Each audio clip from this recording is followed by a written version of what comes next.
James Kaufman, World News Report today. The U.S. just took over and now owns the Strait of America in the Persian Gulf. Let's listen to a CENTCOM commander tell us exactly what this means. Should we be considering an inexpensive beach house right there on the Iranian side of the straits, since the commander says there is no safer place to be? Who's going to join me? I thought not. But I may run into a few problems or more if I decide to buy a beach house there. Let's all say hi to the Strait of America. God bless our soldiers. Obviously, I'm playing around. They're not. Hi, I'm Admiral Brad Cooper, Commander of U.S. Central Command, here with an operational update on 2 ongoing missions in the Middle East. Many of our 50,000 U.S. troops operating across the region are doing outstanding work executing the naval blockade against Iran while maintaining commercial traffic flow through the Strait of Hormuz.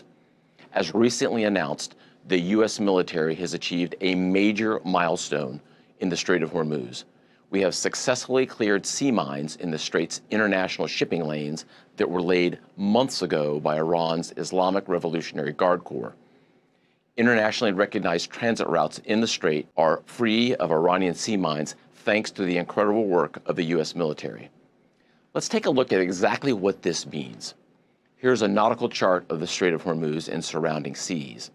It's frequently used by mariners around the world and clearly identifies the internationally recognized traffic separation scheme, which you see labeled on the chart as TSS. A traffic separation scheme is a highway system for ships on the ocean. Here on the chart, a dividing line is shown and placed between lanes with opposing traffic directions to keep ships safely apart in the narrow waterway.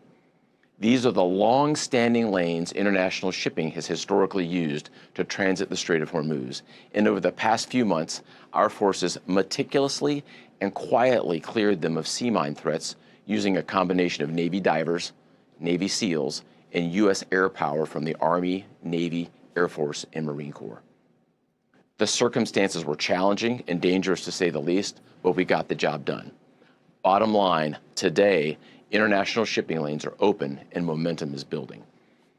Over the past several months, U.S. forces have assisted nearly 1,500 commercial vessels in transiting the strait by providing coordinated protection. Those ships were carrying nearly 750 million barrels of crude oil destined for global energy markets, which is a massive volume.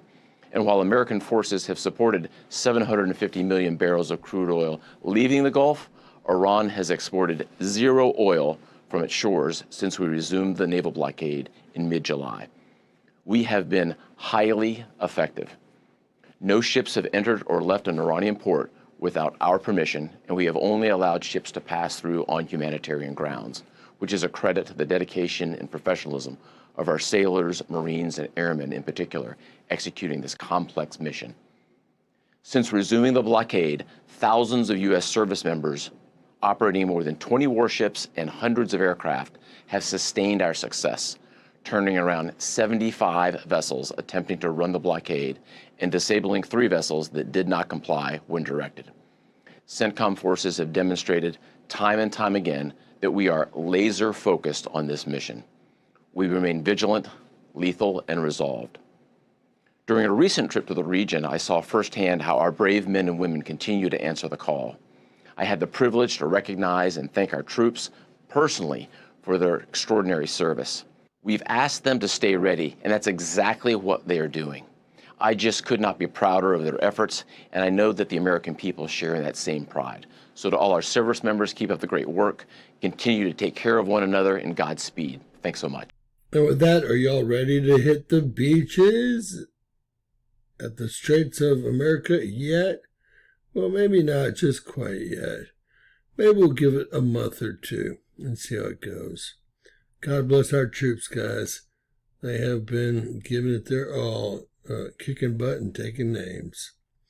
I'll say a prayer for them and their families. And please make sure to share CENTCOMS latest update kind of tells you how things are going. And you know what? They're going much better than I thought they were going to be going. That said, share, give us a thumbs up, and remember, God loves you, and so do I.